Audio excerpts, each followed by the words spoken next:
ao koa zany ny fandarana ny publicité promotion parrainage amin'ny vokatra baraky Siskara.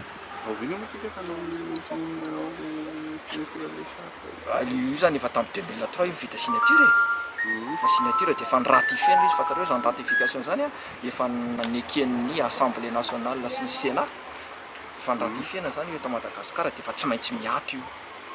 Fa ina moa ny antony hoe mbola tsy nampiarana anazy hatramin'izao? Lay zany miaty fa miatra tsikelikely fa tsy aza tonga dia miatra tambabe satria miankina amin'ny capacité amin'ny firenena koa ilay izy.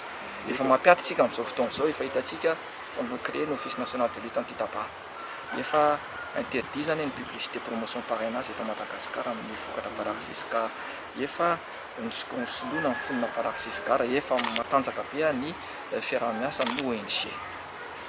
Dia par rapport amin'izay nefa manao ahoana ny mety ho tahan'ny olona ny mbola miroso amin'izay fifohana sigara fihinanana paraky eto Madagasikara ny ray am-pahadimy tanora zany ny efa ao anatin'ny baraky Siskara io.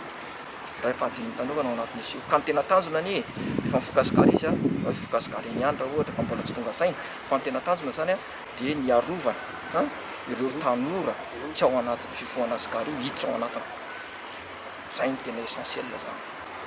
Ary izy efa maty amin'ny sitrapona izy tanteraka aminy nderiny fa ahoana kosa ny arovana an'ireo tanora tsy ao anatin'ny fifohana sigara ireo.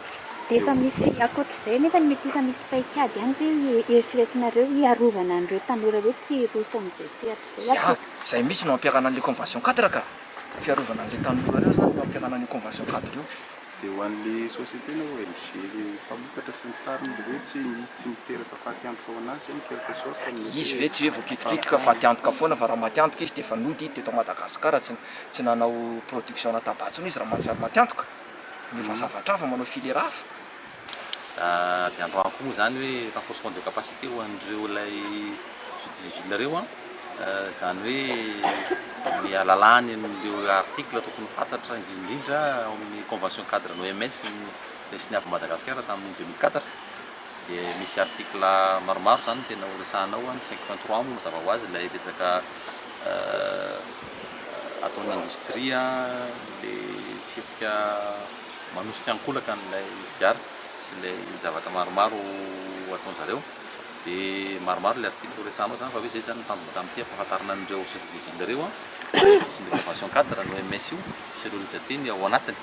Dia ny andraiky ny maha société civile anazy zany hoe inona ny andraikitra saniny manoloana ny zavatra sigara zay Madagasikara.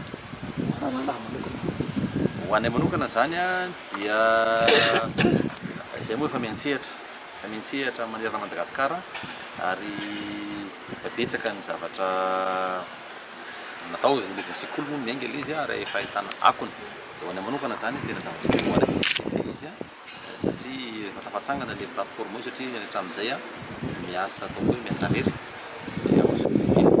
Tafatsangana zany ilay ampasotra vaovao Madagasikara io dia mba maromaro no mpiantsehatra miaraka mitodika miaraka mihetsika dia misy hetsika mirindra zany no atao manerana Madagasikara. Fa ho anareo Raha mamonjy sy ho haja